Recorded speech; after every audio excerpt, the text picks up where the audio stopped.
नमस्कार, मैं हूं अमित सिरोटिया और आप देख रहे हैं भारत एक्सप्रेस मध्य प्रदेश। विधानसभा चुनाव को लेकर कांग्रेस पार्टी उम्मीदवारों की पहली सूची कभी भी जारी कर सकती है। सबसे ज्यादा चर्चा दिग्गज नेताओं की सीट को लेकर है। बीजेपी ने प्रदेश से लेकर राष्ट्रीय स्तर तक के करीब 20 कद्दावर नेताओं को मैदान में उतारा है। इनमें से 3 केंद्रीय मंत्री भी शामिल है। कांग्रेस सूत्रों के मुताबिक बीजेपी के बड़े नेताओं को हराने के लिए एक एक सीट का समीकरण तैयार किया जा रहा है। सूत्रों के मुताबिक कांग्रेस ने बीजेपी के बड़े नेताओं की सीटों को 2 कैटेगरी में बांटा है। इनमें से 5 दिग्गज तो बीजेपी की तरफ से मुख्यमंत्री पद के दावेदार हैं। मध्य प्रदेश में भारतीय जनता पार्टी ने अब तक उम्मीदवारों की 4 सूची जारी की है, जिसमें 135 से ज्यादा नाम शामिल हैं। पार्टी ने बुधनी से शिवराज सिंह चौहान, दतिया से नरोत्तम मिश्रा, दिमनी से नरेंद्र तोमर, इंदौर 1 से कैलाश विजयवर्गीय, नरसिंहपुर से प्रहलाद पटेल, सांवेर से तुलसी सिलावट और गाडरवारा से उदय प्रताप सिंह को प्रत्याशी बनाया है। इंदौर 1, दिमनी और गाडरवारा जैसी सीटें अभी कांग्रेस के पास हैं, तो दतिया और बुधनी जैसी सीटों पर लंबे वक्त से बीजेपी का कब्जा है। बीजेपी के कुछ और बड़े नेताओं के चुनावी मैदान में उतरने की बात कही जा रही है।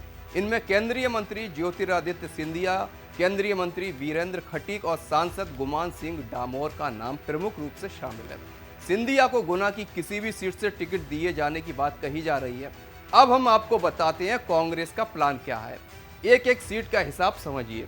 कैलाश विजयवर्गीय मालवा के कद्दावर नेता और मुख्यमंत्री पद की रेस में शामिल हैं। विजयवर्गीय इंदौर 1 नंबर सीट से बीजेपी के उम्मीदवार हैं। इंदौर 1 नंबर सीट अभी कांग्रेस के कब्जे में है और यहां से संजय शुक्ला विधायक हैं। कांग्रेस इस बार भी शुक्ला को ही टिकट देने की तैयारी में है। कांग्रेस की रणनीति यहां पूरी तरह शुक्ला बनाम कैलाश का चुनाव लड़ने की है। शुक्ला पूरे चुनाव में स्थानीय मुद्दों को उठा रहे हैं। कैलाश विजयवर्गीय पर इमोशनल अटैक भी कर रहे हैं। शुक्ला से डोर टू डोर कैंपेन पर फोकस करने के लिए कहा गया है। केंद्रीय कृषि मंत्री नरेंद्र तोमर दिमनी से बीजेपी के उम्मीदवार बनाए गए हैं। दिमनी विधानसभा सीट पर वर्तमान में कांग्रेस के विधायक हैं। दिमनी मुरैना लोकसभा का हिस्सा है, जहां से तोमर सांसद भी हैं। तोमर को बीजेपी में सीएम पद का दावेदार माना जा रहा है। दिमनी कांग्रेस का गढ़ माना जाता है। 2018 में सिंधिया समर्थक गिरिराज दंडोतिया यहां से चुनाव जीते थे, लेकिन 2020 में वे बीजेपी में शामिल हो गए। हालांकि उपचुनाव में गिरिराज दंडोतिया अपनी सीट नहीं बचा पाए। कांग्रेस के रविंद्र तोमर यहां से अभी विधायक हैं।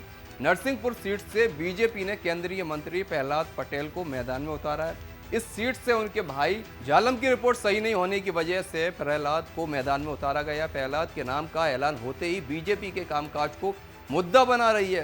कांग्रेस यहां भी लोकल नेताओं के सहारे पटेल को मात देने की रणनीति पर काम कर रही है। मंडला के निवास सीट से केंद्रीय मंत्री कुलस्ते को टिकट दिया गया है। कुलस्ते के लिए विधायकी जीतना इस बार आसान नहीं है। यहाँ से कांग्रेस के अशोक मर्सकोल विधायक है। मर्सकोले सरकारी नौकरी से इस्तीफा देकर राजनीति में आए थे। कांग्रेस इस बार भी कुलस्ते बनाम मर्सकोले का चुनाव कराने की रणनीति पर कामकाज कर रही है। मुख्यमंत्री शिवराज सिंह चौहान फिर से अपने पारंपरिक बुधनी सीट से चुनाव लड़ेंगे। बड़ी रणनीति तैयार की है। दतिया में नरोत्तम मिश्रा को हराने की जिम्मेदारी दिग्विजय सिंह के पास है। नरोत्तम मिश्रा शिवराज सरकार में सबसे पावरफुल मंत्री है। उनके पास गृह जैसा बड़ा महकमा था। वे दतिया से लगातार 5 चुनाव जीत चुके हैं। 2018 में कांग्रेस उम्मीदवार को दतिया सीट पर सिर्फ 3000 वोटों से हार मिली थी, जबकि नोटा के पक्ष में 2085 वोट पड़े थे। कांग्रेस यहां उम्मीदवार चयन में काफी सावधानी बरत रही है। ज्योतिरादित्य सिंधिया के करीबी और शिवराज सरकार में मंत्री तुलसी सिलावट इंदौर के सांवेर सीट से मैदान में उतरे हैं। सांवेर में सिलावट को पटकनी देने की कमान दिग्विजय के पास है। सिलावट 2020 में 53,000 वोटों से चुनाव जीते थे। सांवेर से कांग्रेस की रीना बोरासी टिकट की प्रबल दावेदार हैं। हालांकि घर में ही उनका विरोध हो रहा है। रीना के भाई अजीत भी टिकट के लिए यहां से दावेदारी कर रहे हैं। कांग्रेस की कोशिश तेज तर्रार रीना के जरिए सिलावट की घेराबंदी करने की है। जातिगत समीकरण की बात करें तो इस सीट पर करीब 40,000 मतदाता दलित हैं, जबकि करीब 35,000 मतदाता खाती समाज के आए हैं और 30,000 मतदाता कलोता राजपूत समाज के माने जाते हैं, जबकि राजपूत और धाकड़ समाज के 15,000 वोट सांवेर विधानसभा सीट में हैं। तो इस तरह कांग्रेस प्लान बना रही है। ऐसी तमाम खबरों को देखने के लिए आप हमारा channel Bharat express Madhya Pradesh subscribe कर लीजिए। नमस्कार।